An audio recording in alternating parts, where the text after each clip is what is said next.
오늘 우리에게 주시는 하나님의 말씀 보도록 하겠습니다. 구약 성경 예레미야 44장 11절로 19절까지의 말씀.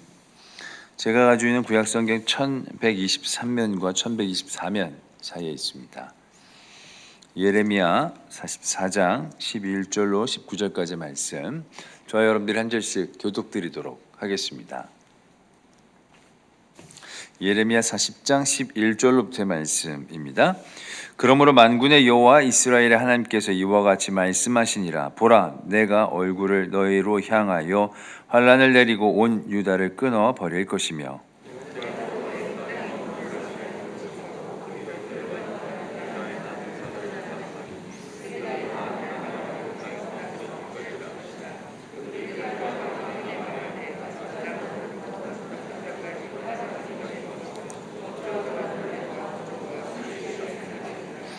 내가 예루살렘을 벌한 것 같이 애굽 땅에 사는 자들을 칼과 기근과 전염병으로 벌하리니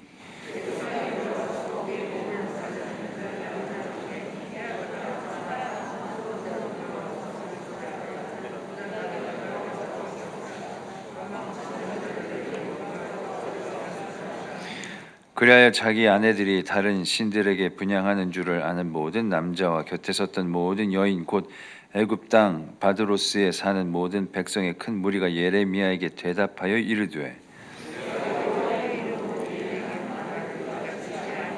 우리 입에서 낸 모든 말을 반드시 실행하여 우리가 본래 하던 것 곧 우리와 우리 선조와 우리 왕들과 우리 고관들이 유다 성읍들과 예루살렘 거리에서 하던 대로 하늘의 여왕에게 분향하고 그 앞에 전제를 드리리라. 그때는 우리가 먹을 것이 풍부하며 복을 받고 재난을 당하지 아니하였더니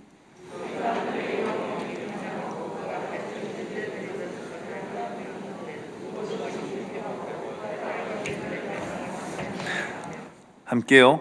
여인들은 이르되 우리가 하늘의 여왕에게 분향하고 그 앞에 전제를 드릴 때에 어찌 우리 남편의 허락이 없이 그의 형상과 같은 과자를 만들어 놓고 전제를 들었느냐 하는지라. 아멘. 하나님의 말씀입니다. 제가 긴 인생을 살아오지는 않았지만 축복된 인생이 무엇일까 조금 고민을 해보았습니다. 생각해 보니까 축복받을 수 있는 자리, 축복받을 수 있는 그 순간에 축하해 줄 수 있는 또 축복해 줄 수 있는 사람들 또 공동체가 있다는 것, 또는 위로받을 자리가 생겼을 때 나에게 위로를 주고 또 사랑을 나누어 줄 수 있는 사람들이 또 공동체가 있다는 것이 굉장히 축복된 삶이다라는 것을 생각해 보게 되었습니다. 목회자의 길을 걸어가는 중에 어쩌면 가장 중요하고 소중한 목사 안수를 이 청운교회에서 또 사역하고 있는 우리 청년부에서 이렇게 받게 되어진 것이 저에게는 참 감사한 일이고 또 은혜이고 축복이라 느껴집니다. 또 더 많이 기도해 주시기 바랍니다. 우리의 삶에서 익숙함이란 것은 편안함을 주게 됩니다. 여기 계신 분들 중에 혹시 해본 적 없던 무언가를 새롭게 도전하는 것에 있어서 편안함을 느끼시는 분들이 계실까요? 새로운 것을 도전하는 것을 좋아하시는 분들은 분명히 계실 것입니다. 그러나 좋아하는 것과 또 편안한 것은 조금 다른 이야기인 것 같습니다. 새로운 도전 안에는 늘 불안함을 가지고 그 일들을 하게 되어집니다. 우리가 늘 익숙하게 하는 것들에 있어서는 편안함이 있습니다. 생각지 못했던 변수들이 일어날 것이라는 것을 조금 덜 생각해도 됩니다. 그리고 이것을 이렇게 또 저것을 저렇게 하면 되지라는 것을 쉽게 생각할 수 있습니다. 우리 개인의 삶에서도 이러한 익숙하게 편안하게 하는 일들이 있을 것입니다. 또 여러분이 다니고 있는 직장 속에서도 또 개인의 날마다의 삶 속에서도 우리가 익숙하게 편안하게 하는 일들이 많이 있을 것입니다. 또한 우리 교회 안에서도 우리가 익숙한 것들이 있을 것입니다. 여러분이 속해 있는 그 공동체 속에, 사역 속에 많은 이전부터 해오던 많은 일들이 있고 많은 계획과 모임들 또 해오던 것들이 있을 것입니다. 새롭게 이렇게 시도하는 것에 있어서는 많은 부담도 있고 불안함도 있고 또 어려움도 같이 가지게 되지만 하던 것을 계속해서 이어오는 것은 그다지 어렵지 않습니다. 그래서 우리는 익숙한 것을 편하게 생각하고 해오던 것을 그대로 하려고 하는 마음이 있습니다. 그런데 오늘 하나님께서 우리에게 주신 이 말씀 속에는 우리가 익숙하게 편안하게 해오던 것들이 항상 우리에게 좋은 것이 아님을, 오히려 우리에게 많은 경계를 주어야 함을 말씀해 주고 계십니다. 늘 하던 것들에서 돌아보아야 한다는 말씀입니다. 오늘 우리에게 주시는 이 말씀을 통하여서 하나님께서 우리 가운데 주시는 그 말씀들을 듣기를 소망합니다. 우리가 오늘 읽은 이 예레미야의 말씀은 1장부터 52장까지 기록이 되어져 있는데 역사적인 순서대로 기록이 되어져 있지는 않습니다. 그래서 오늘 본문이 이 44장은 사실 예레미야의 사역 거의 끝자락에, 거의 끝나는 부분의 이야기들입니다. 이때는 북이스라엘은 100년 전에, 100여 년 전에 이미 나라가 멸망하였고 남유다는 바벨론에 의해서 망한 때입니다. 그러한 상황 속에서 남유다의 백성들은 하나님께서 애굽으로 내려가지 말라라고 말씀하신 것을 듣지 않고 그들의 생각에 옳고 또 그들이 또 좀 더 나은 방향으로 살아갈 수 있는 그것을 찾아서 애굽으로 도망쳐 내려갑니다. 예레미야는 하나님의 말씀을 따라 애굽으로 내려가서 그곳으로 도망가 있는 남유다 백성들을 향해서 하나님의 말씀을 전합니다. 그 말씀들이 예레미야 42장부터 44장까지 한 단락처럼 묶여져 있는 것을 볼 수 있습니다. 예레미야는 그의 사역 처음부터 끝까지 하나의 말씀만을 전하는 것을 볼 수 있습니다. 그것은 남유다가 하나님의 말씀에 순종하지 않았고 우상 숭배하였고 하나님의 계명과 말씀들을 거역하였기 때문에 심판이 있을 것이다. 그렇기에 회개하고 다시 하나님께 돌아와라 라는 그 하나님의 말씀을 계속해서 전했던 것을 볼 수 있습니다. 그러나 이미 하나님으로부터 몸과 마음이 떠나 있던 그 남유다 백성들은 그 하나님의 말씀을 듣지 않습니다. 그들이 원하는 것, 그들이 하고 싶은 것, 그들의 생각에 옳은 대로 살아갑니다. 예레미야 44장 4절부터 5절까지의 말씀을 보면 이렇게 기록되어져 있습니다. 내가 나의 모든 종 선지자들을 너희에게 보내되 끊임없이 보내어 이르기를 너희는 내가 미워하는 이 가증한 일을 행하지 말라 하였으나 그들이 듣지 아니하며 귀를 기울이지 아니하고 다른 신들에게 여전히 분향하여 그들의 악에서 돌이키지 아니하였으므로 그들은 하나님께서 보내신 그 선지자들의 말을 귀 기울여 듣지도 않고 악에서 돌이킬 생각도 하지 않습니다. 결국 이 일들로 인해서 결국 남유다는 바벨론에 의해서 멸망하게 됩니다. 그런데 나라가 망했음에도 이 남유다 백성들은 여전히 하나님의 말씀에 상관없이 살아가는 것을 보게 됩니다. 그들의 방법대로 애굽으로 도망쳐 내려갑니다.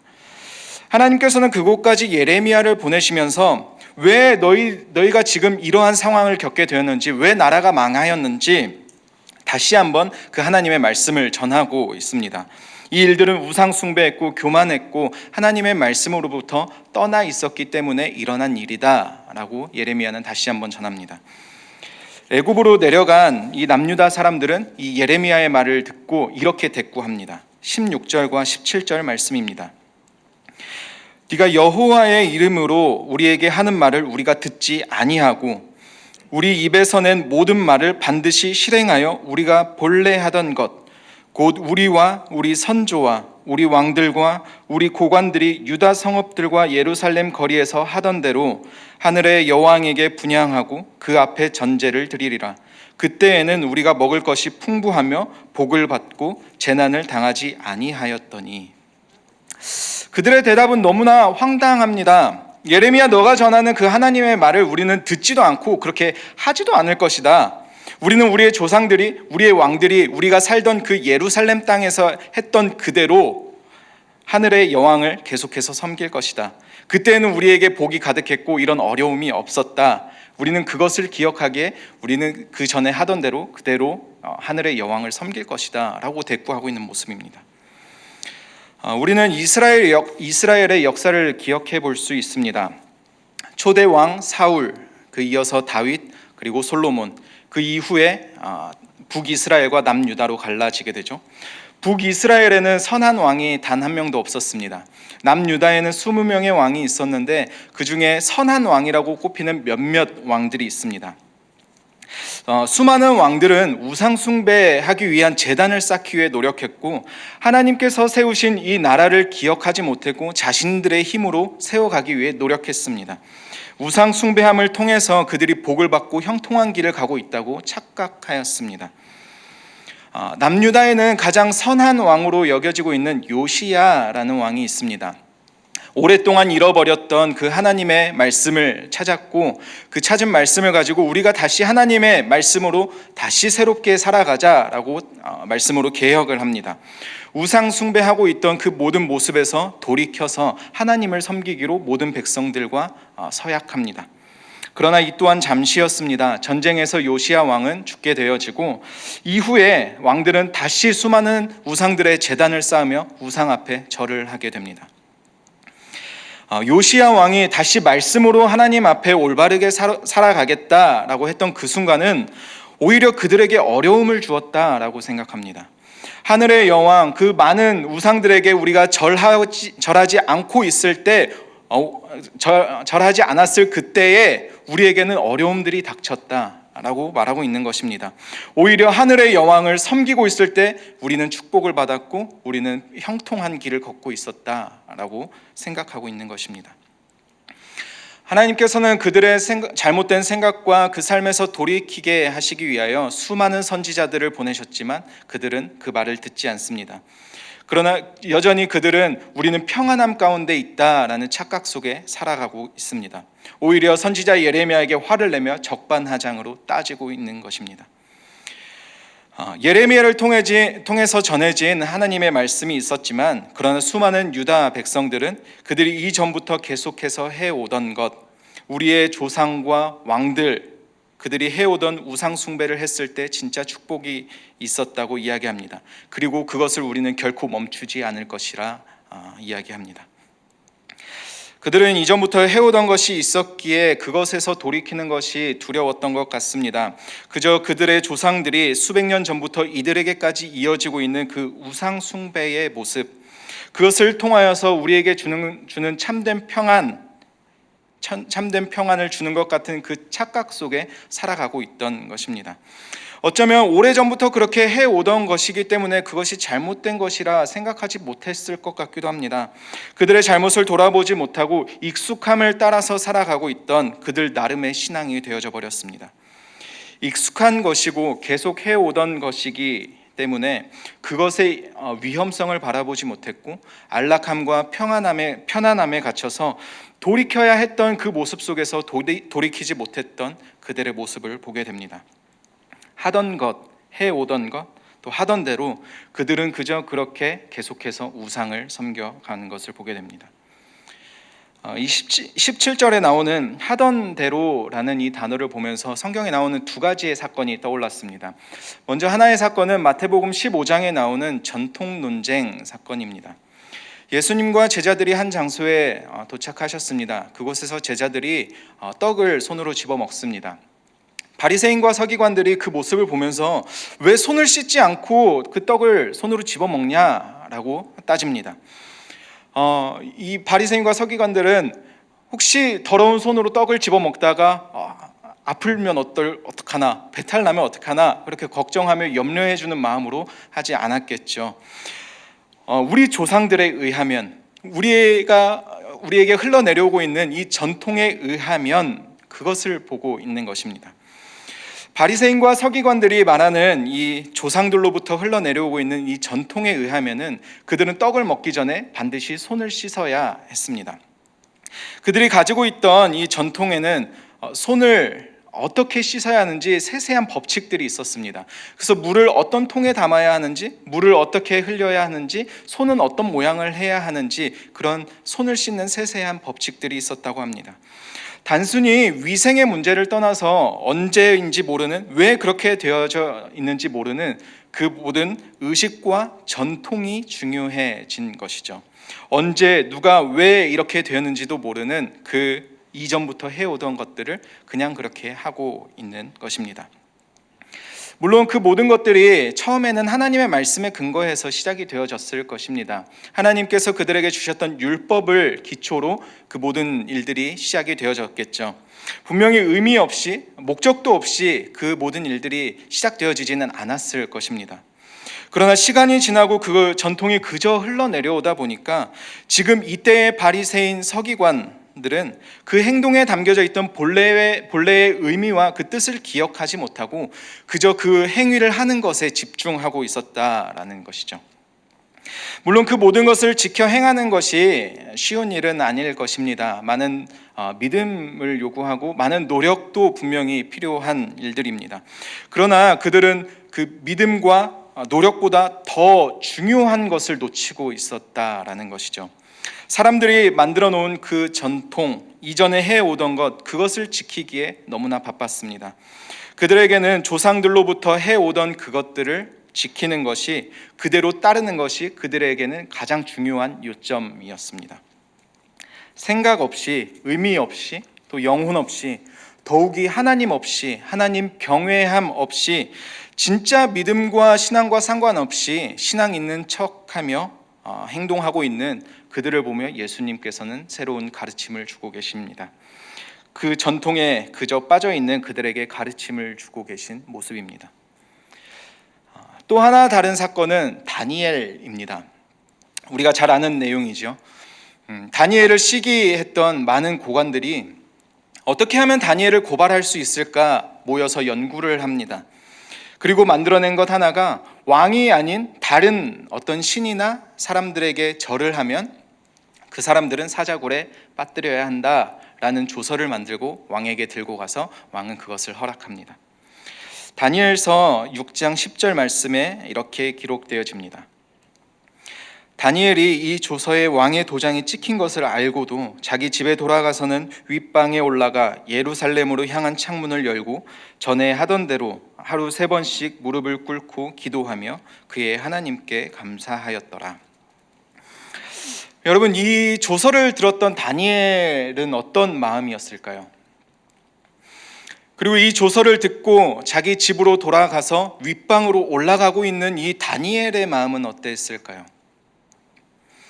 그럼에도 예루살렘을 향한 그 창문을 활짝 열고 조서가 있기 전이나 조서를 듣고 난 후에나 전에 하던 대로 기도하며 하나님께 감사하고 있는 이 다니엘은 어떠한 마음과 어떠한 생각으로 이렇게 하고 있었을까요?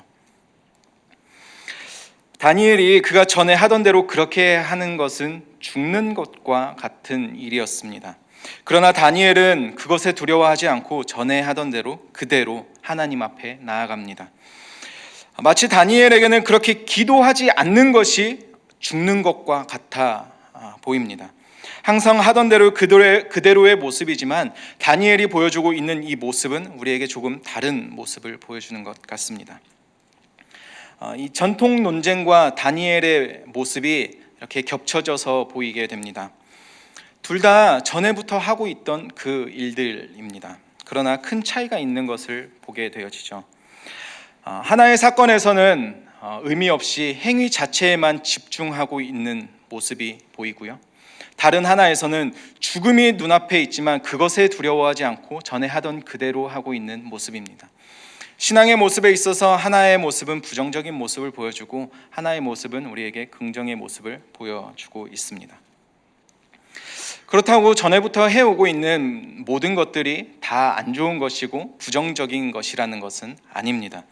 분명히 개인의 삶에서나 한 공동체 안에서 첫 시작을 할 때는 선하고 올바른 모습으로 더욱이 하나님 앞에 우리가 올바르게 서기 위하여 그 모든 것들이 시작이 되어졌을 것입니다.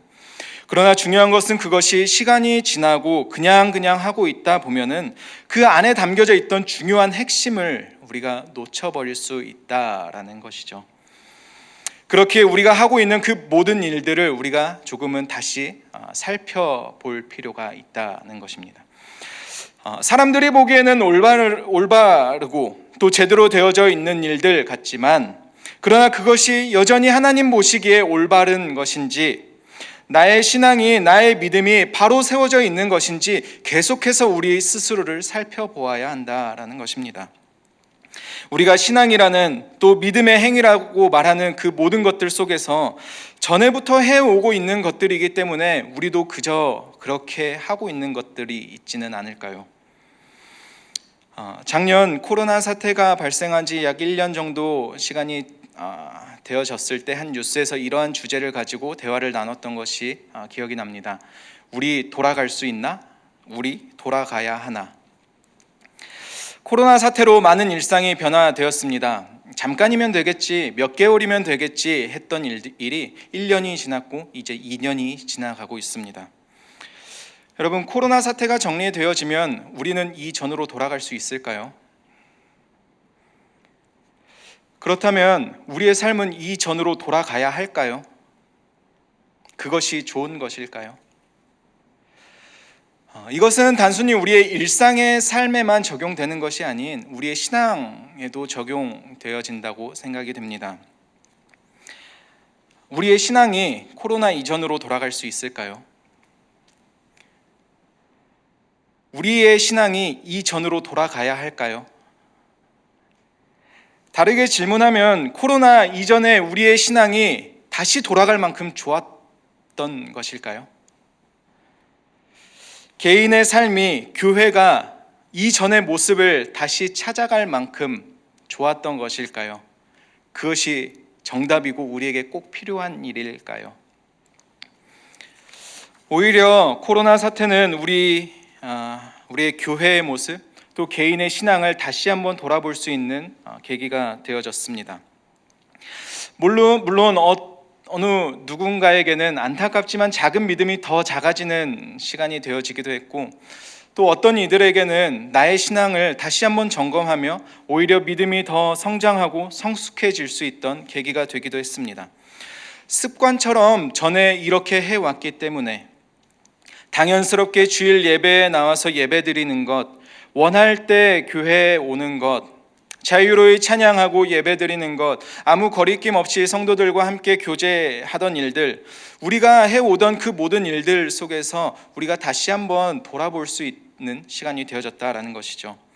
끊임없이 바쁘게 해오던 것들 속에서 잠시 멈추었을 때 비로소 우리가 그 바쁘게 해오던 일들 속에서 바라보지 못했던 것들을 다시 한번 바라볼 수 있는 시간이 되어졌다라는 것이죠. 매너리즘이라는 말이 있습니다. 우리말로 하면은 타성해졌는다라고 의미할 수 있을 것 같습니다. 우리에게 평범하게 주어진 일상, 그 삶이 익숙하여져서 돌아보아야 할 것들을 돌아보지 않고 그저 우리에게 주어진 그 삶을 익숙하게 해 나갈 때 사용됩니다. 익숙한 동시에 안전해 보이는 것에 머물기를 원하고 일정한 형식을 벗어나는 것을 두려워하거나 또는 귀찮아하는 것, 그것을 우리는 매너리즘이라고 합니다. 우리는 우리의 신앙의 매너리즘에 빠지지 않게 우리를 스스로 계속해서 돌아보아야 할 것입니다. 하던 대로 하는 것이 항상 좋은 것이 아님을 우리 스스로 계속해서 깨우쳐야 할 것입니다. 하던 대로 하는 그것이 어쩌면 우리에게도 바리새인처럼, 서기관처럼, 율법 교사처럼 우리의 의를 채우기 위해 의식적인 행위를 넘어서지 못하고 있을 수도 있다라는 것입니다. 많은 예배의 자리에 참여하는 건 너무나 중요합니다. 많은 기도의 자리에 참여하는 것도 너무나 중요합니다. 성경을 열심히 읽는 것도 너무나 중요합니다. 그러나 그 모든 신앙의 행위 속에서 우리 스스로를 좀 돌아볼 수 있어야 한다라는 것입니다. 어쩌면 그 신앙의 행위들이 이것으로 인해서 우리도 모르게 어떠한 복을 하나님께 구하고 있는 것은 아닌지, 또 이것을 내가 하지 않았을 때 어떤 일이 생기지 않을까라는 두려움 속에 우리도 그 일들을 해나가고 있지 않을까 점검해 보아야 한다는 것입니다. 그러나 여러분, 오해하시지 않기를 바랍니다. 교회에 나오는 것, 남들이 뭐라 해도 이 성전에 모여서 함께 예배드리고 함께 찬양하는 것 너무나 중요한 일입니다. 기도하기에 힘쓰는 것, 성경 읽는 것에 힘쓰는 것 너무나도 중요한 일입니다. 우리의 삶에 반드시 있어야 하는 일들입니다. 그러나 우리가 하는 모든 일들 가운데 우리 마음속에 있는 그 동기를 조금씩은 살펴볼 수 있어야 한다는 것입니다. 우리가 올바른 마음과 동기를 가지고 있는지, 하나님 앞에 우리가 올바르게 서 있는지, 우리가 하는 모든 신앙의 행위 속에서 우리의 의를 채우기 위함은 아닌지, 스스로의 삶과 신앙과 믿음을 우리는 돌아볼 수 있는 시간을 가져야 한다라는 것입니다. 남유다 백성들은 하나님의 경고가 있었지만 그것에 집중하지 않았습니다. 결국 그들에게는 그들의 죄의 대가로 심판이 있었습니다. 그럼에도 그들은 여전히 전에 하던 그대로, 그들의 생각에 좋았던 그때를 기억하며 여전히 하늘의 여왕에게 분향할 것이다 다짐합니다. 사실 그들이 말하는 전에 하던 대로를 올라가면은 하나님을 잘 섬겼던 때, 하나님 앞에 올바르게 살았던 때를 기억해야 할 것입니다. 이스라엘의 최고의 왕이라고 꼽히는, 하나님 마음에 합한 자라고 여겨지는 다윗 왕이 있었습니다. 하나님 앞에 우리가 올바르게 살아가겠다라고 함께 다짐한 사무엘도 있었습니다. 가나안 땅으로 처음 함께 온 지도자 여호수아도 있었습니다. 지긋지긋했던 그 노예 생활을 끊고 함께 출애굽한 지도자 모세도 있었습니다. 그들이 기억해야 했던 그들의 조상은 하나님을 사랑했고 하나님을 잘 섬겼던 조상들입니다. 그런데 그들이 생각하는 그들의 조상은 어느 순간에 멈춰져 있다라는 것이죠. 결국 그들이 멈추고 싶은 곳, 그들이 찾고 싶은 곳, 그들이 원하는 곳에 멈춰버렸다라는 것입니다.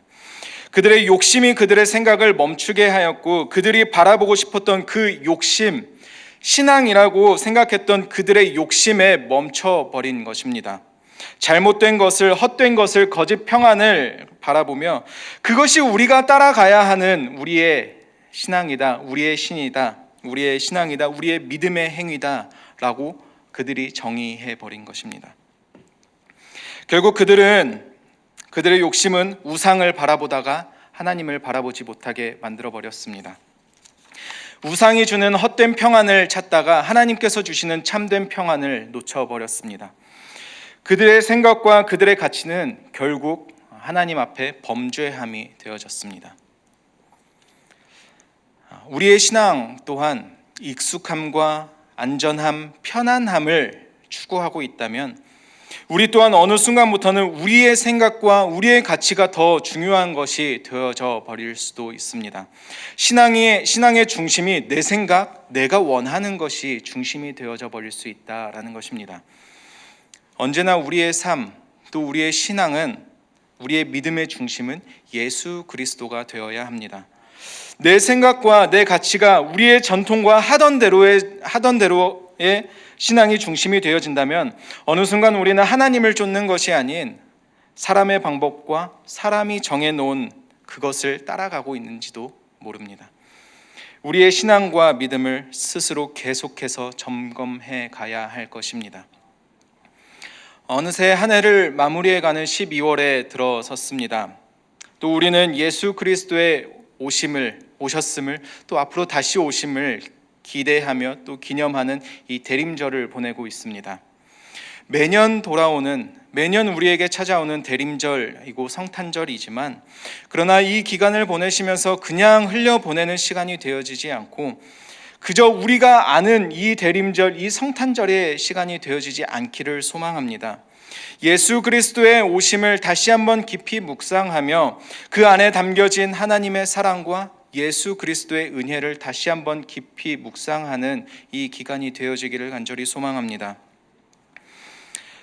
어느 순간부터 익숙해져 버려서 하던 것들에 집중하는, 그때의 우리의 믿음과 신앙의 때를 추억하는 것이 아닌 하나님을 만났던 그 처음의 때, 예수 그리스도를 내 삶의 구세주입니다, 처음 고백했던 그때를 다시 기억하며 그 마음과 그 믿음으로 살아가는 우리 모두가 되어지기를 간절히 소망합니다. 기도하겠습니다. 하나님, 우리의 신앙과 믿음이 우리의 하던 것들에 익숙해지지 않기를 원합니다. 하던 것들을 반복하여 하다가 우리가 놓치지 않아야 할 중심을 놓치는 일이 있지 않게 하여 주시옵소서. 우리 믿음의 중심이 언제나 예수 그리스도임을 기억하며 살아가는 우리의 신앙이 되게 하여 주시고 날마다 말씀으로 새로워지는 우리의 삶과 믿음이 되도록 인도하여 주시옵소서. 특별히 예수님의 오심을 기다리며 기념하는 이 기간 가운데 우리의 삶 가운데 찾아오신 예수님, 빛으로 이 땅 가운데 오신 예수님을 더욱 마음 깊이 묵상하는 이 대림절의 시간들이 되게 하여 주시옵소서. 예수님 이름으로 기도합니다. 아멘.